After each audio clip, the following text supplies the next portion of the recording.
വാഹനങ്ങൾ സഞ്ചരിച്ച ദൂരം കുറച്ചുകാട്ടി സെക്കൻഡ് ഹാൻഡ് വാഹന വിപണിയിൽ തട്ടിപ്പ് വ്യാപകം.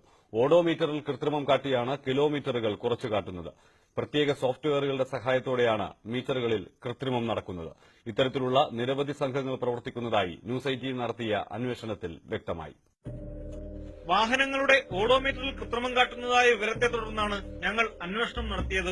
86,000 കിലോമീറ്റർ ഓടിയ ഡിജിറ്റൽ മീറ്ററുള്ള കാറുമായി തിരുവനന്തപുരം മുട്ടത്തറയിലെ ഇലക്ട്രിക്കൽ വർക്ക്ഷോപ്പിലേക്കായിരുന്നു ആദ്യ യാത്ര. കിലോമീറ്റർ കുറയ്ക്കണമെന്നാവശ്യപ്പെട്ടപ്പോൾ വാഹനം മാറ്റിയിടാൻ നിർദ്ദേശം. അല്പസമയത്തിനകം ഒരാൾ വന്ന് മീറ്റർ അഴിച്ചെടുത്ത് അകത്തേക്ക് കൊണ്ടുപോയി.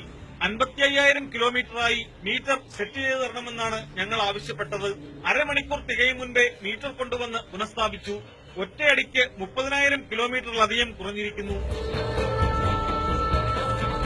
എല്ലാത്തരം മീറ്ററുകളിലും ഇങ്ങനെ കൃത്രിമം കാട്ടാനാവുമെന്ന് ഇവരുടെ വാക്കുകളിൽ നിന്ന് വ്യക്തം. അല്ലാതെ ഇപ്പം വേറെ മീറ്ററിലേക്ക് മാറ്റാം. ലാപ്ടോപ്പ് കൊടുത്തിട്ടാണ്. കാറിന് 700 രൂപയാണ് പണിക്കൂലി. കിള്ളിപ്പാലത്തിന് സമീപമുള്ള മറ്റൊരു കടയിലും സമാന പ്രവർത്തനം തന്നെ. 3 ലക്ഷം കിലോമീറ്റർ ഓടിയ ഇന്നോവ കാറിന്റെ മീറ്ററിൽ 1 ലക്ഷമായി കുറയ്ക്കണമെന്നാവശ്യപ്പെട്ടപ്പോൾ മീറ്റർ അഴിച്ചുകൊണ്ടുവരാൻ മറുപടി. 200 രൂപ കൊടുത്താൽ സമീപമുള്ള ഇലക്ട്രിക്കൽ കടയിൽ തന്നെ മീറ്റർ അഴിച്ചു നൽകും. ഇന്നോവയുടെ കിലോമീറ്റർ കുറയ്ക്കുന്നതിന് 1,200 രൂപയാണ് കൂലി.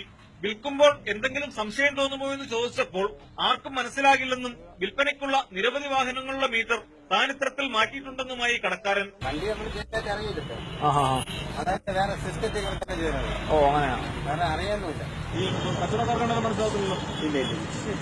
ഞങ്ങൾ നിൽക്കുമ്പോൾ തന്നെ മറ്റു ചില ആവശ്യക്കാരും ഇവിടെ എത്തിയിരുന്നു. പഴയ വാഹനം വാങ്ങുമ്പോൾ ആ വാഹനം അതുവരെ എത്ര കിലോമീറ്റർ സഞ്ചരിച്ചു എന്നത് വില നിർണ്ണയിക്കുന്നതിലടക്കം പ്രാധാന്യമുള്ള വിഷയമാണ്. ടയർ കറക്കി മീറ്റർ മറിക്കുന്ന പ്രവണത ഡിജിറ്റൽ മീറ്റർ ആയപ്പോൾ പറ്റാതെ വന്നെങ്കിലും കമ്പ്യൂട്ടർ വിദഗ്ധരുടെ സഹായത്തോടെ അതിനെ മറികടന്നിരിക്കുകയാണ് ഈ രംഗത്ത് പ്രവർത്തിക്കുന്നവർ. വാഹന വിപണിയിൽ നടക്കുന്ന വൻ തട്ടിപ്പാണ് ഞങ്ങൾ തുറന്നു കാട്ടുന്നത്. ഇനി ഇക്കാര്യത്തിൽ നടപടിയെടുക്കേണ്ടത് അധികൃതരാണ്.